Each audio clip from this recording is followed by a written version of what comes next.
yeah, like punk music and fanzines and mixtapes and stuff like that. I mean, it's all very nice and good, but that doesn't really, like, you know, what a bunch of women were doing on the other side of the world in like 1992 doesn't really resonate with my life in Manchester today and how I live and what I do.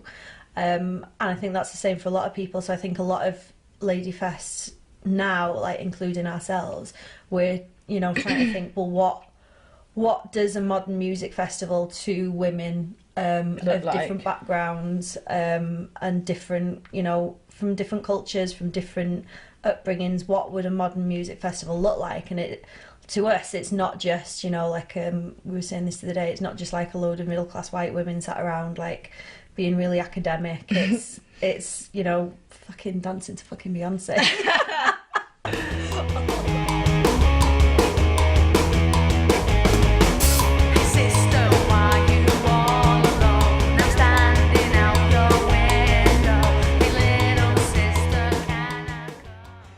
Having more of a, I don't know, having more of a laugh with it and having different groups involved and not necessarily, even though like we're part of something bigger and part of this global movement with like a very specific history, not allowing that to constrain what we do or not allowing that to dictate, well, you know, a Ladyfest has to look like this and it has to be this type of music and these type of people and, you know, young women who dress in a certain way. And I think what we want to do is try and expand that and bring it into something that's a bit more modern and, you know, intersectional, to use a buzzword. I think the idea of a movement as well is about it is movable, you know, it is flexible. And I think, you know, some of the stuff I've read about the history of it, it does kind of feel like it's quite rigid and it always has kind of fallen in the laps of the kind of liberal, middle class, academic young women, you know.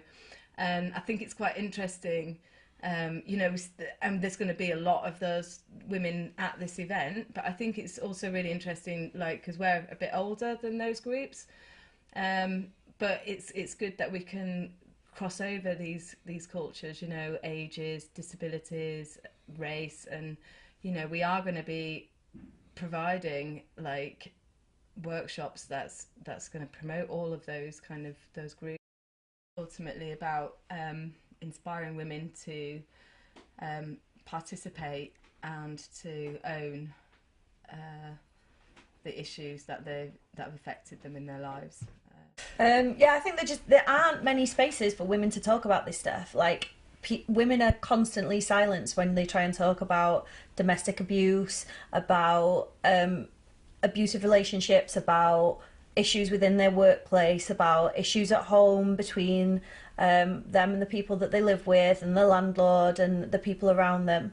And you've just got this situation where all of these women are experiencing the same thing. Everyone's experiencing financial hardship and abuse in relationships and harassment in the street and inequality at work.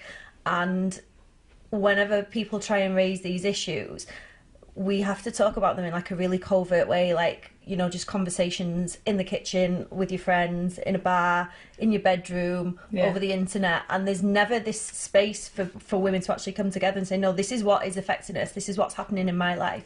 Is that, you know, what's happening in your life? Is it similar? What do we do about it? And I think part of Ladyfest is being able to have a space not only where women are able to say those things, but are encouraged and facilitated, and women from all different walks of life can come together and say, this is what my life is, this is what's fucking shit about it, how do we change that? And this is what's fantastic about it, and let's celebrate that. And I think what we want to do is have a bit of both of those things and say, this is fucked up and we want to challenge it, and this is amazing and we want to celebrate it, and not just have it to one way or the other, and not have it, you know, just as a total God, isn't everything terrible and fucked up, because we have that every day anyway.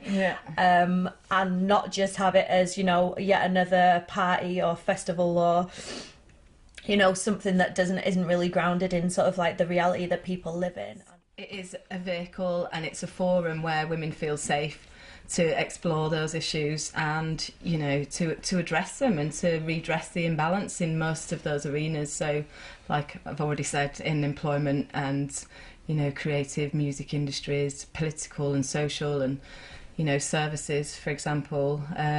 You know, why is the government targeting women's services at the moment? You know, what's that about? So yeah, you know, it still really does exist. You know, 40 years on, where it was all about equal opportunities and employment, it's still happening. We haven't really moved on. And for somebody that's worked in services for quite a while, in the public and voluntary sector, you know, I've seen that that, you know, there isn't that much kind of opportunity for women to speak up about things, and I do think oppression exists in groups and circles and in offices, and so yeah, it needs to happen. You know, it's grassroots, but it's something that can be fed up into you know, voluntary sector organisations, and we do kind of really welcome those services to come and bring women that, you know, are hard to reach and are needed, you know, to feel safe. It's quiet here where nobody can hear me, but all I wanna do is be loud. So much is the same in a place that's changed year by year, it's worn down. So I head to the south, to the city, where dreams are made, but nobody can see a little speck in a big parade. So we better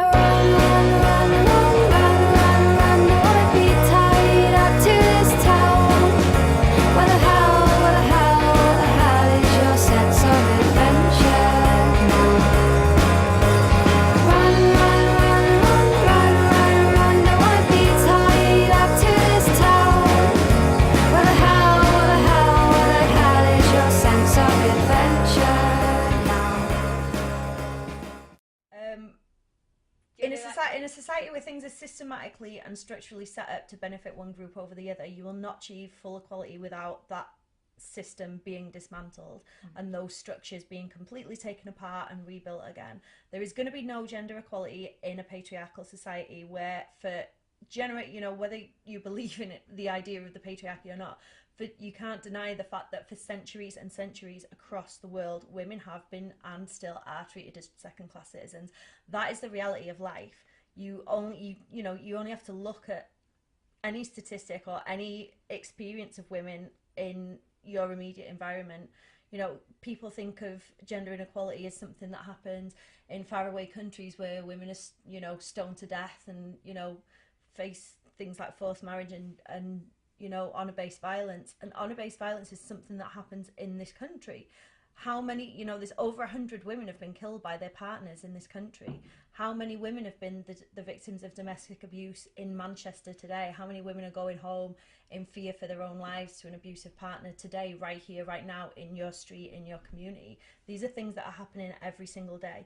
And those things aren't going to change just because of legislation. And they're not things that are going to change because of advertising campaigns. The only way that they're going to change is if there's a fundamental shift in the way that power is distributed in society. And that is going to take a lot of hard work and a lot of effort, and I don't think we will see it in my lifetime. But it doesn't mean that, you know, every day in everything we do, we can start to address those power relations and start to question them and start to dismantle them in any way that we can. And hopefully, you know, what we're doing is a very, very small part of that, and part of, you know, something bigger that's going on across the world in every, you know, culture and society that's going. Yeah, I trailed off at the end.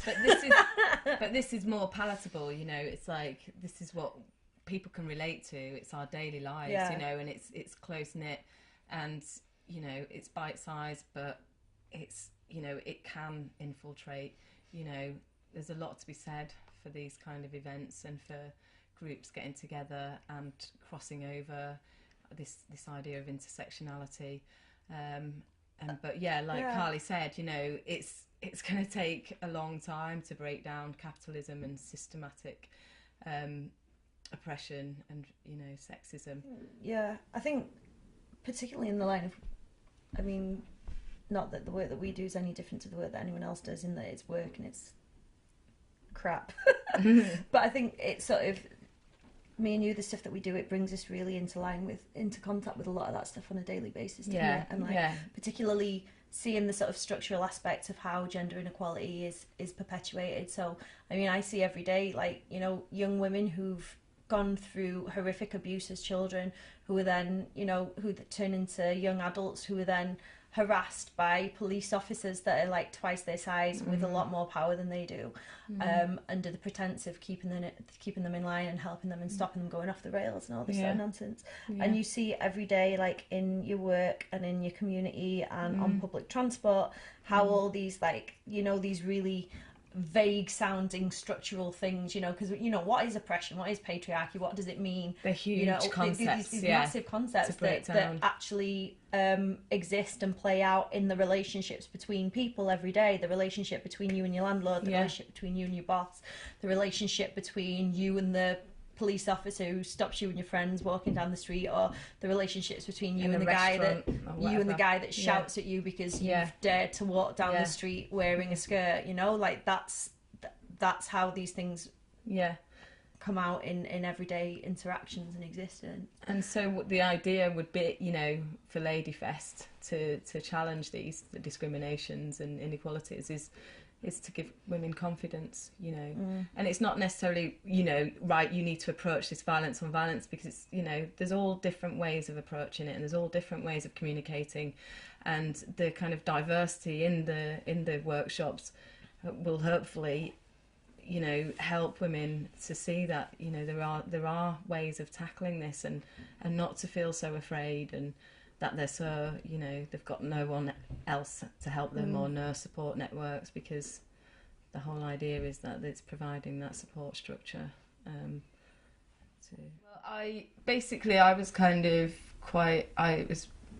played quite a big part in organising the workshops, and it just came about where I was just reading a website on the SOAS, it's the School of African Studies University in London, and they had this workshop called Radical Self-Care, which is based on the works of Maya Angelou, who's like, she was like this really prolific activist during the civil rights movement. She's actually died.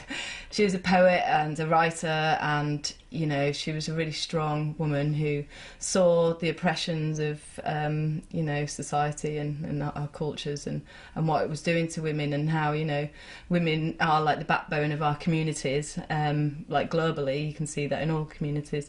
If it wasn't for women, then, you know, I think society would fall apart, really, and that's why, you know, in the war machine women are targeted. But anyway, so she explores some of these ideas and she writes about that, and she talks about kind of self-love and nurturing, you know, oneself, because a lot of women don't do that. They are the givers and the providers and the nurturers, you know, and there's a lot of kind of neglect. So it's about kind of kind of looking at those kind of ideas and how women can help one another and strengthen networks to kind of challenge discrimination and inequalities. We've got like the Art of Consent, which talks about it's about liberating women, really, and, you know, rape and things like that, but it explores, I don't know because I've not been to the workshop, but I think it's going to explore kind of ways of communicating, and like Khalid said, how women find, you know, it difficult to communicate, and it's all very covert, and, you know, they're quite powerful feelings that women have, and they do need to express themselves. We've got practical workshops, you know, so that's like looking at women becoming more self-sufficient and independent. Again, essentially, that's hopefully going to kind of, you know, help challenge and tackle, you know, discrimination.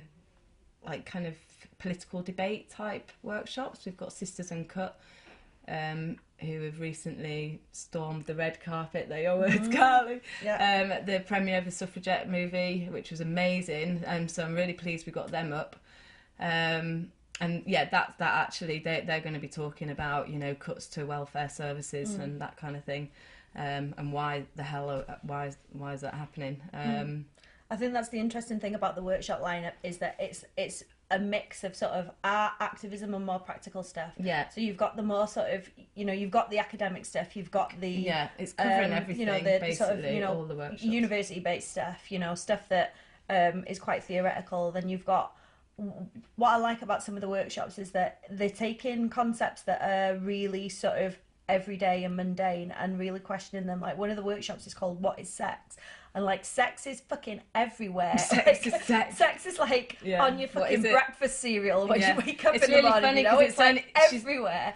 And it's like, well, what actually is it? Like, it's more than that. We all know she that. She hasn't talked about it either in the write-up. She's just said, no, I'm not saying, I just want... And there's like one line, and it's like, there's loads of comments like, well, we know what sex is, you know. But but do we really, do we really, you know? What? Yeah, like, it's more than what we think of it. It's more than the sort of, you know, very male-centric idea of it that's presented, like, you know, on a car advert.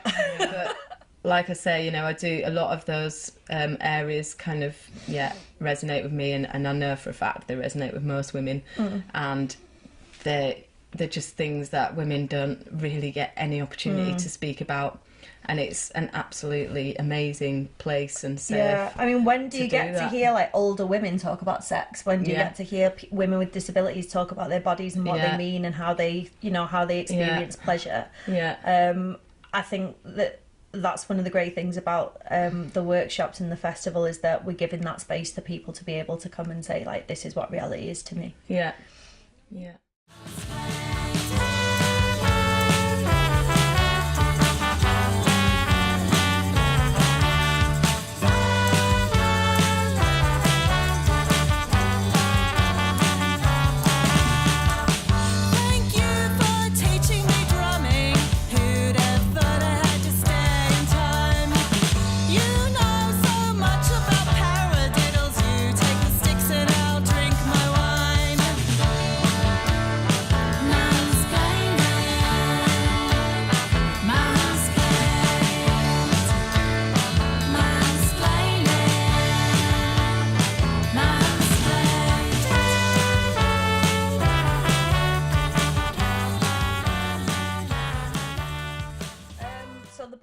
The music stuff was a lot of my doing, I suppose.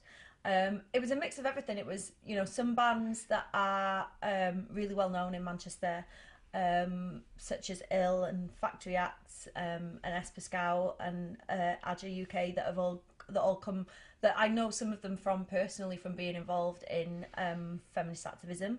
And who really put their political beliefs in the way that they relate to each other into their music. So it seemed like, for bands like that, it seemed like a really natural thing to invite them. Others contacted us directly and said, you know, this is something, you know, we've heard about the festival, and it's something that really resonates with us and something that we really want to get involved with. So it was a mix of sort of people that we headhunted, and people that got in touch with us and wanted to be involved. There were so many people, like, we've had hundreds, and like so many people that wanted to play and perform, like everyone from, you know, spoken word and comedy and punk bands and rappers and dancers and so many different people, and it's been really hard to put it all into one festival. Really, really hard, and there's a lot that we've missed out, but there's a lot that hopefully we're going to be able to use in future events. It was quite difficult as well, because Ladyfest does come from that particular background of sort of DIY punk stuff. Yeah, and we didn't really want to charge. But... You sort of want to move away from that, but at the same time, it's quite difficult to put something together when you know that people are going to have a particular expectation of what it is. So we've not strayed as far away from that blueprint as we'd like to have done, because we didn't think that it was appropriate to we don't want to just take loads of like different performers and different genres and like throw them together and have it be this like weird mishmash of stuff.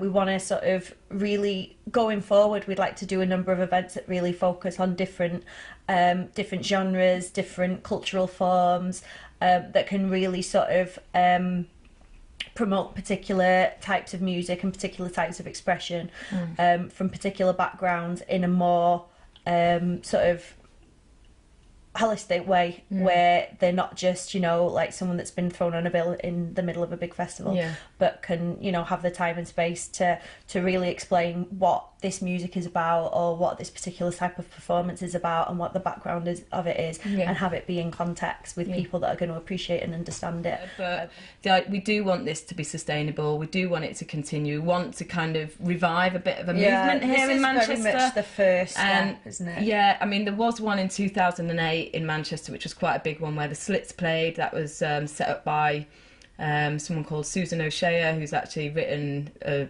paper on Ladyfest. Actually, you can find that online.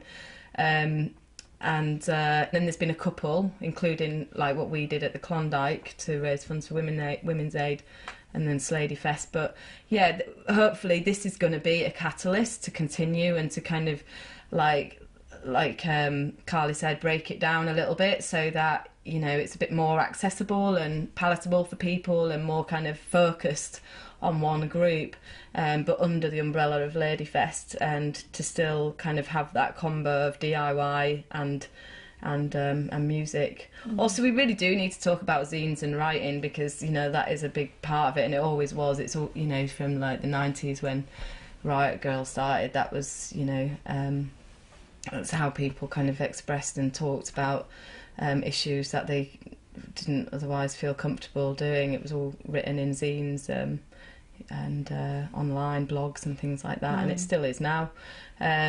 So yeah, there's quite a big emphasis on that, actually. We've got a couple of stalls, haven't we? Yeah. Zine stalls. There's one from Liverpool that are brilliant, called For Book's Sake.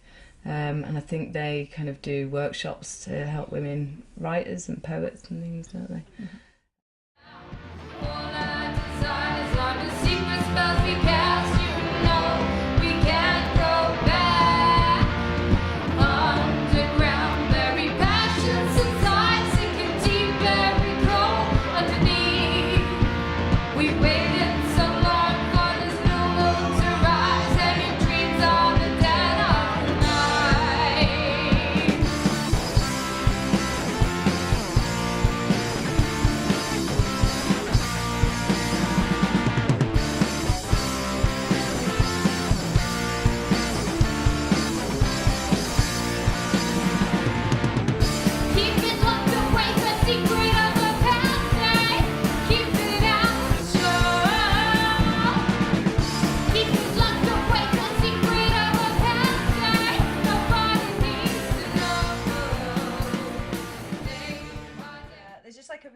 Ridiculous cliche that like women aren't funny, and the only time that they're funny is when they're making jokes about men or jokes about periods, themselves, or taking the piss out of themselves, and like self-deprecating. And I think part of it is that a lot of women are quite funny in like a less obvious way that doesn't involve having to fucking get up on a stage in front of loads of people and make the point of I am funny, listen to me, you know? Yeah, it's not about like, being brash.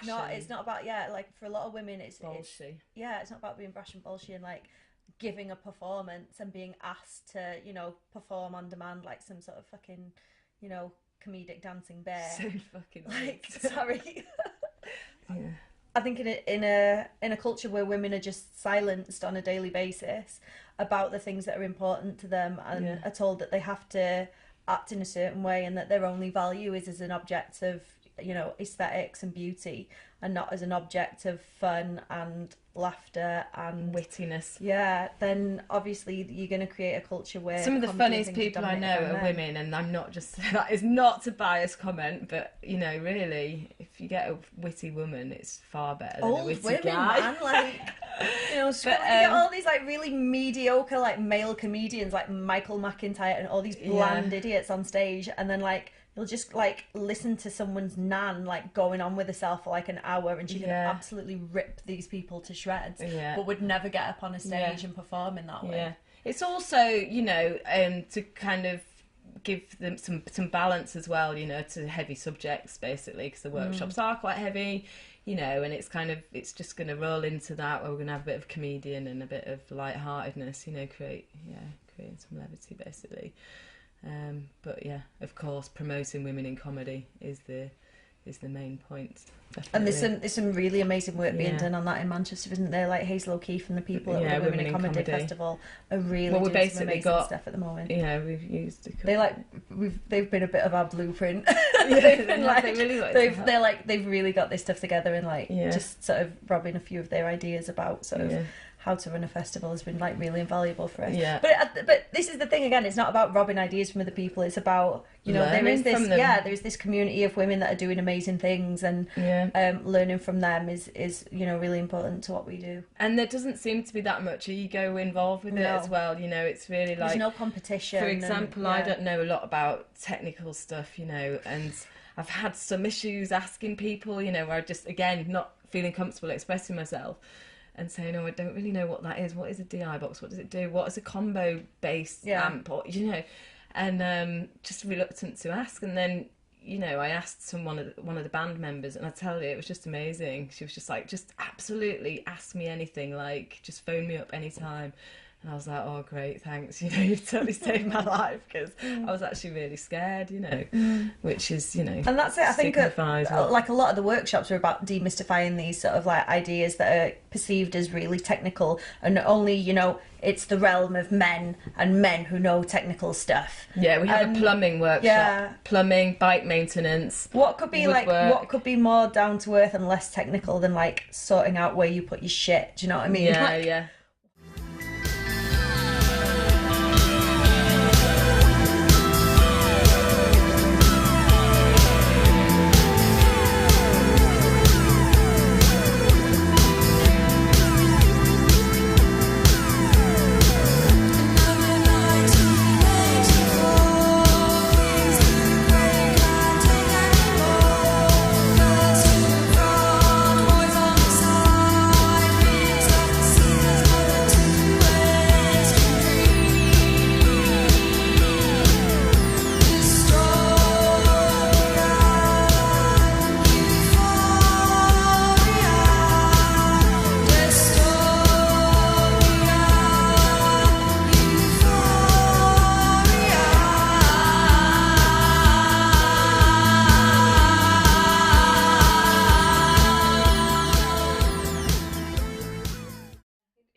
It's a really buzzing space. It's well popular in Manchester. Like, if you say Islington Mill, people are like, oh yeah, brilliant, so many great bands have played there. I think it's really just become pretty popular recently, though, hasn't it? I mean, it's been around for a few years ago, and it wasn't like, that great, but they've really done some work. I don't know how long it's been open for, but I first remember going there for about 10 years ago. And maybe a little bit like at least like 7 or 8 years ago, and they used to have a thing called Club Brenda, which was like it was sort of like a queer club night that was run by some women that are really well known in the music scene in Manchester, that have worked in record shops and run clubs and record labels and stuff. And it was sort of like, it started off as sort of like an artist hub. And like a place where artists could go and work for like cheap or for free, with no sort of restraints on their creativity like you'd get in sort of a lot more commercial studios. And it's been like a very much a grassroots thing, like, just people coming together in this big like decrepit old building like on the outskirts of Salford, with no sort of external public funding and no external agenda about, this is the sort of stuff that needs to be created here and it needs to appeal to this market. And it's meant that there's been like a really big burst of creativity that's come out of it. And it's really gone from strength to strength over the last few years. Yeah, people live there, like there's a lot of artists that live there, and they've kind of rented out studios and things. It really is a massively thriving hub of creativity. I think it's like such an important thing to have in Manchester, and such an important thing for festivals like ours to support, because so much of Manchester and the music and art scene is getting so gentrified now. Like, spaces are opening up and being really restrictive on what you can do inside them. And, places with public funding, you've got to keep them all shiny and nice, and you can't do anything too outrageous or too edgy or too controversial, because it'll reflect negatively on the venue. And Islington Mill's not like that. It's kind really of got a bit of a grassroots feel attitude, to it, yeah. I think that's really, really important for us. Yeah. So on our Facebook page today, we publicised the fact that we're working with a community group called The Monthly Gift. They are a community group that works with, it's sort of like an umbrella organisation, and it works with charities and community groups that support homeless women and women in need across Manchester. And the idea of it is, you know, there's been a lot of outpouring of public sympathy and public help towards people who are sleeping rough, people who are homeless, people who are in need, refugees, and, you know, lots of donating food and blankets and clothes and all these different things, and, you know, housing. And one of the big things that like never gets talked about is sanitary protection for women, and like how important that is. And it's sort of like a really taboo subject, and there are a lot of women who can't access that, who, you know, are sleeping rough, who have no money, who can't afford, you know, it's quite a topical thing at the moment because they've been discussing, you know, what's been branded the tampon tax in Parliament and stuff.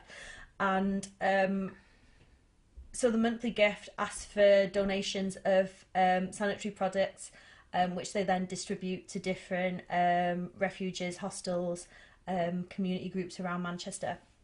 So it's something that we wanted to get involved with because it's something that's really overlooked, and the reason it's overlooked is because there's this, you know, ridiculous taboo about women's bodies and, you know, what it takes to maintain and support women's bodies. It's like and what Instagram did with that like, photo, isn't it? And so we were like, well, you know, this is the reality. This is if you want to help people, if you want to assist people, this is the reality of like women's everyday lives and their bodies and how they work. So you need to recognise that and add that into your, you know, liberal analysis of, you know, what your agenda.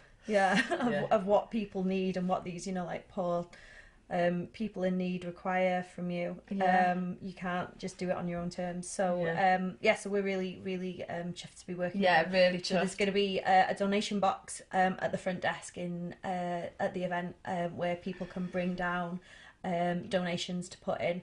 And it's something that everyone can do as well. Like people are like, oh, you know, women will be able to bring sanitary protection. It's like, no, anyone can buy sanitary protection and give it to someone else. It's not something that only women can go into a shop and do. So it's sort of trying to break that down as well and saying, you know, if you want to help women and you want to help women in need, you need to get over your fucking fear of tampons. Fear of the tampon.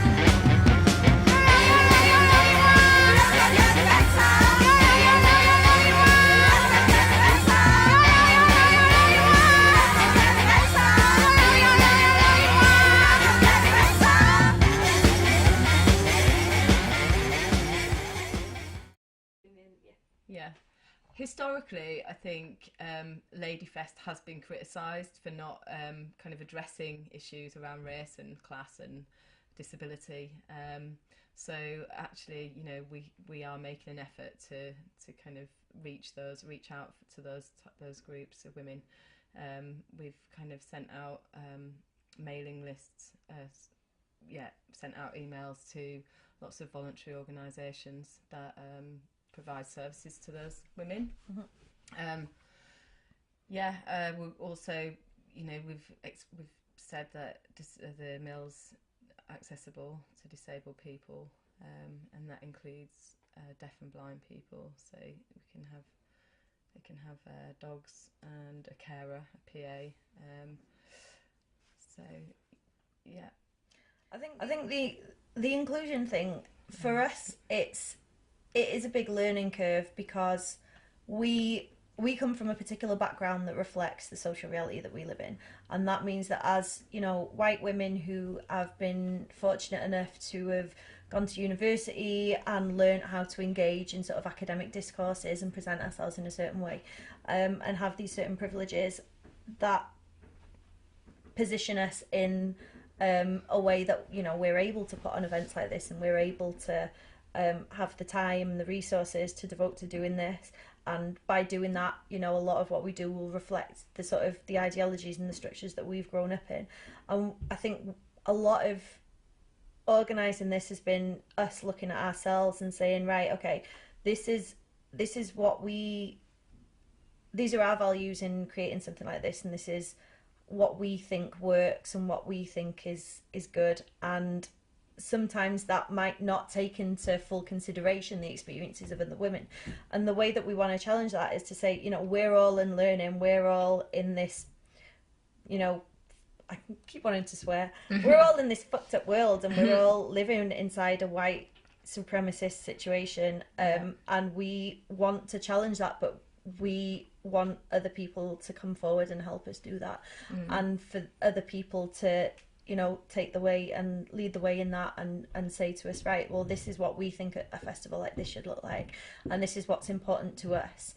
And so we want to get more people involved in, you know, organising and running and taking forward these issues, because, you know, we don't want to just inflict our ideas about what inclusion is from our perspective onto the festival. We need other people to step up and say, you know, this is what women like me need, and this is how we're going to make it happen. So yeah, get involved. So yeah, it's bringing, you know, people from all walks of life really, and to bring their experiences into the collective, because we've all got different focus, and we've all got different experiences, but essentially, you know, we can all relate to one another and pull together. And you know, I think it's quite amazing watching the process of this, and like Carly said, you know, there has been quite a lot of self-reflection on who you are, and you know, and where you feel out of your depth. But you know, it's kind of like being on the verge of things and crossing over your comfort zone, which has been quite challenging. But you know, I definitely feel like I'm building my own confidence, and that's really important as well as for a movement. You know, like I said earlier about a movement, it's kind of being there as a tangible thing, you know, and people can come in and out, but it's still always going to be there, and it just continues, and that's what we want for Ladyfest. Really, we want to revive that in Manchester, and maybe to network as well with other northern cities like in Leeds and Sheffield. Actually, I've been inspired by some of the workshops that I'd actually, you know, seen on some of their sites. So and Todd, Ladyfest Todmorden. Yeah, there's one in Todmorden as well. And I went down to Bristol's. Theirs was really good. They said they're going to come up here to Manchester on tour. So yeah, you know, it is really about networking and spreading out. You and just the boss? I don't think so, mate. Rough blood. What? You ain't learn no manners or something? Check it. Move to the left, shift, hit that beat on a two-step. Look around, everybody shaking sweat, you don't know. I expecting nothing less. The time in the mirror to dress to impress. Yeah, we're grinding here. Clink other drinks as a vibe in here. Loving other touching as a wine in here. As your urge is clear. Wanting other touches, so we wish you weren't here. We take it elsewhere, but like could you please? But before me had been cleared with ease. Sip on tea, touch and tease, but I couldn't shake it off like breeze. Yo, easy, you're blinded, you step on these. Money still hasn't grown, buzz on trees. You're dirty, dry, dusty footprint. That's just the mark of pristine ice cream. Raw, what's the Ross? You can't step on my shoe and just pass. What?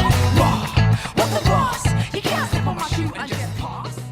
So one of the things that some Ladyfest, and there's been a few events in Britain over the last few years that have been allegedly focused on women and have had a really narrowly defined idea of what women are and who women are and how women look and what women's bodies are like, and who is allowed to speak about their oppression as women. And Ladyfest Manchester, we're about gender-based oppression, and that includes anyone who presents as a woman or anyone who experiences oppression based on how other people perceive their gender. So it's not just about cisgendered women. We want more trans women to be included. We want non-binary people, intersex people who face oppression and discrimination and harassment about who they are as people and about how other people perceive their gender. Because it's not just about, you know, us as, you know, people who are privileged to have been, you know, born in a body that society, you know, sees as a feminine form. Like Carly said, you know, it is about people that have had these experiences of oppression based on their gender. But also we do want our brothers to be educated about these issues, because, you know, they're kind of closed off and a lot of them can't really penetrate these groups, which is understandable because women have never really felt safe, like we've mentioned quite a lot. You know, women don't feel safe to talk about those subjects with men around. But still, you know, we do still feel like there is a place for men to be educated, and we have got a workshop on from the White Ribbon campaign, Men Against Violence. So, you know, we do welcome men to read about us and to come along. Just basically need to step up. And Yeah. when I've been helping with the organisation of this festival, and like so many of my male friends have been like, oh yeah, it sounds really good, but like, you know, I'm not gonna come, because it's like they genuinely think it's like, because the lineup of the music is mostly women, that they shouldn't come to it, because it, you know, if a band's made up of women, they're a band only for women. It's like, no, this is music, this is for everyone. Like, just because I've been going to lineups of bands and festivals for my entire life, as I've, you know, most people that grow up in you know, whichever society where the lineup is all male. Like, it doesn't mean that I've not gone to them, and just because a lineup is all female or mostly female doesn't mean that you shouldn't come to it, and you shouldn't come and appreciate those, you know, that culture and that music and that art. So Come down. It was so far above.